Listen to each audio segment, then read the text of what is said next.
This is so important. Parents are awful at listening. So my first literary agent, I think he was 42 when he had his first child.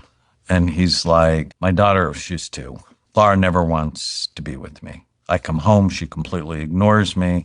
She just wants her mother. She wants nothing to do with me. That's because she's a girl, right? Absolutely not. Carl, you're ignoring her. What do you mean I'm ignoring her? I said, you're ignoring her. Do this. And I told him about special time.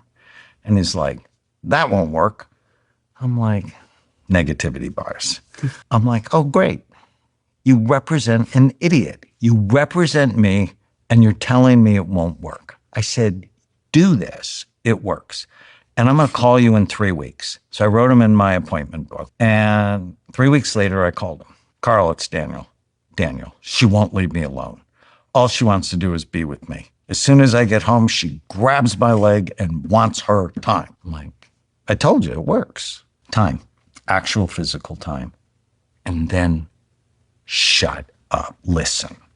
This is so important. Parents are awful at listening. You've heard of active listening? Yeah. So active listening, it's like so simple. Child says something. Before you give your 2 cents, just repeat it back and sort of listen to the feelings behind the words. I want to have blue hair. I know what my dad would have said. I want to have blue hair.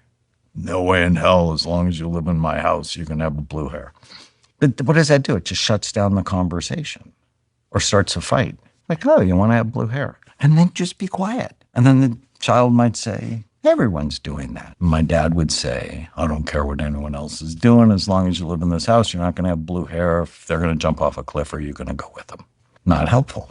Sounds like you want to be like the other kids. And then he might say, sometimes I feel like I don't fit in, which is really the conversation you want to have. And my mother would have said, of course you fit in. You're a good boy. You're a good-looking boy. And that's not helpful either. It's just helpful to listen. If you have time and you have listening, you bond, and then the kids tend to pick your values because they're bonded.